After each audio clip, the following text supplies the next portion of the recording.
नमस्कार, स्वागत आहे तुमचं माझ्या यूट्यूब चॅनलमध्ये. इथं मी झोपलेलीच होते. 12-12:30 वाजलेत. तो शाळेतून आला होता. त्याने बळजबरी उठवलं. त्याला माहिती मम्मीला काहीतरी टेन्शन असेल म्हणून झोपली. माझं खूप डोकं दुखत होतं म्हणून झोपले होते मी. त्याने मला इथं बळजबरी उठवलं. म्हणे मला जेवण करायचं. त्याला वाटलं अशाने मम्मी उठन मग नंतर उठले. नंतर जेवण वगैरे केलं त्याने. मला बोलला पेरू काढून दे. एक छोटा पेरू होता खूप.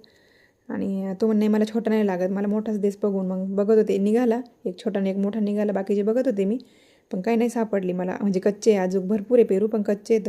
हे झाड आमच्या आईने लावलेले तेव्हा लावलं होतं, पण फळं आत्ता आली त्याला. 2 वर्ष झाले फळं यायला लागली आहे. खूप पेरू आहे, पण मग एक छोटा पेरू होता तो मी खाल्ला आणि मोठा त्याला दिला. नंतर आला तर तो किराणा घेऊन. त्याला किराणा आणायला पाठवलं. त्याने सगळ्या वस्तू आणल्या होत्या आणि खूप हुशार आहे. त्याला जे मी सांगेन ना ते सगळं घेऊन येतो आणि सगळी मदत करतो माझी. तो 2 दिवस नव्हता तर आम्हाला फार हे झालं होतं. सगळे कामं राहिली होती आमची. नंतर ही वेलची पण किती घेऊन आले, पण जाऊ दे, येईल का मी. आणि सामान पण मग हे चेक करत होते. हे म्हणे की तू परिवारच आणला, सोसायटीने आणला. त्यांना वाटलं वर्णी फ्री आली म्हणून आणला, काही पण नव्हतं तसं. नंतर मला वाटलं पाऊस येईन, काही पाऊस नाही आला. नंतर मग मागच्या घरात बघा किती पसार आहे आमचा. इथं मी उन्हाळ कांदे ठेवलेले. हे जुनं घर आहे आमचं. इथं सगळं आम्हाला जे लागत नाही ते वस्तू ठेवतो. हे कांदे खराब झाले, मला ते निवडायचे. ते म्हटलं निवडून घ्यावं. इथं त्याची सायकल आहे. इकडं दोरी बांधलेली मी. पाऊस आला की कपडे टाकते मी तिथं. इकडं लसूण वगैरे, कारण की इथून मागच्या दरवाजाने हवा येते ना, मग लसूण खराब नाही होत म्हणून तिथं ठेवला आहे मी. इकडं आई होते तेव्हाच बाथरूम, हौद आणि आमच्या शेतीचे पण असतात सामान, पंप वगैरे, फवाऱ्याचे. भरपूर सामान आहे, जुने कपडे वगैरे आणि भरपूर सामान. नंतर कांदे वगैरे निवडले मी. भरपूर घाण कांदे निघाले होते. मग इकडं हवा येते तरी पण ते खराबच होतात, काय माहिती का म्हणून. आणि इकडं शेगडी वगैरे पण ठेवलेले, सागाची लाकडं वगैरे. परत माठ वगैरे, म्हणजे जे आम्ही ठेवतो ना साईडला ते सामान आहे सगळं.